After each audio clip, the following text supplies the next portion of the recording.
단순 제거만으로 오히려 꺼짐이 심해질 수 있어서 본인의 눈밑 상태에 따라 어떤 방식이 맞는지 판단하는 과정이 필요합니다. 재배치한 지방이 안정적으로 자리를 잡으면 비교적 오랜 기간 유지되는 편입니다.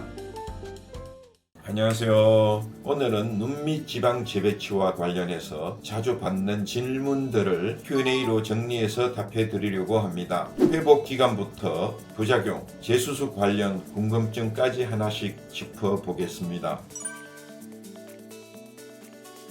모든 수술은 어쨌든 회복 과정이라는 게 있기 때문에 눈밑 지방 재배치도 마찬가지입니다. 수술 직후에는 붓기나 멍이 있을 수 있지만 개인차에 따라 큰 멍 없이 진행되는 경우도 있습니다. 이후 시간이 지나면서 붓기가 가라앉고 자연스러운 눈매로 자리를 잡아가는데 회복 속도는 개인의 피부와 조직 상태 그리고 개인의 회복 능력에 따라 차이가 있을 수 있습니다.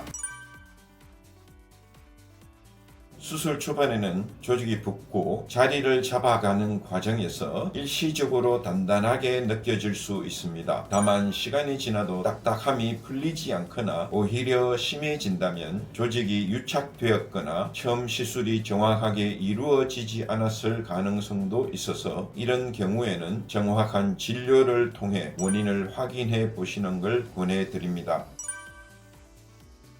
눈밑 지방 재배치는 사람마다 지방의 양과 위치, 피부 상태가 다르기 때문에 원인을 정확히 파악하지 않고 한 가지 방식으로만 접근하면 이런 문제가 생길 수 있습니다. 예를 들어 지방 제거 부위에 주름이 남아 있거나 지방 이식이나 필러를 병행한 후 피부 표면이 고르지 못한 경우 등 원인이 다양합니다. 그래서 재수술을 고려하실 때는 이전 수술에서 어떤 문제가 있었는지를 먼저 정확히 파악하는 과정이 무엇보다 중요합니다.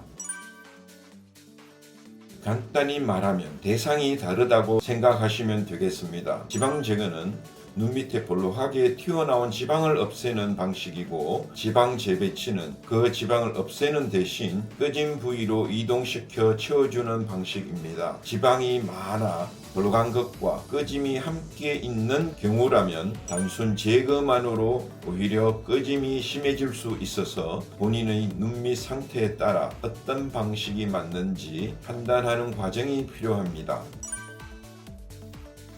이전 수술로 조직이 유착되어 있거나 지방 위치가 예상과 다르게 자리 잡은 경우가 많아서 재수술은 처음 수술보다 더 정밀한 진단이 필요한 것이 사실입니다. 그래서 재수술을 진행할 때는 하나의 방식을 그대로 적용하기보다 눈밑 상태와 이전 수술에서 남은 문제를 원인별로 정확히 파악한 뒤 그에 맞는 방법으로 접근하는 것이 중요합니다. 재배치한 지방이 안정적으로 자리를 잡으면 비교적 오랜 기간 유지되는 편입니다. 다만 나이가 들면서 피부나 지방의 상태는 계속 변화하기 때문에 유지 기간에는 개인차가 있을 수 있습니다. 정확한 예후는 눈밑 상태를 직접 진료하면서 안내해 드리는 것이 가장 정확합니다. 눈밑 지방 재배치에 대해 자주 궁금해 하시는 부분들을 Q&A로 정리해서 말씀드렸습니다. 특히 재수술을 고민 중이시라면 원인을 정확히 파악하는 것이 무엇보다 중요한 만큼 충분한 상담을 통해 본인에게 맞는 방법을 찾아가시길 권해드립니다.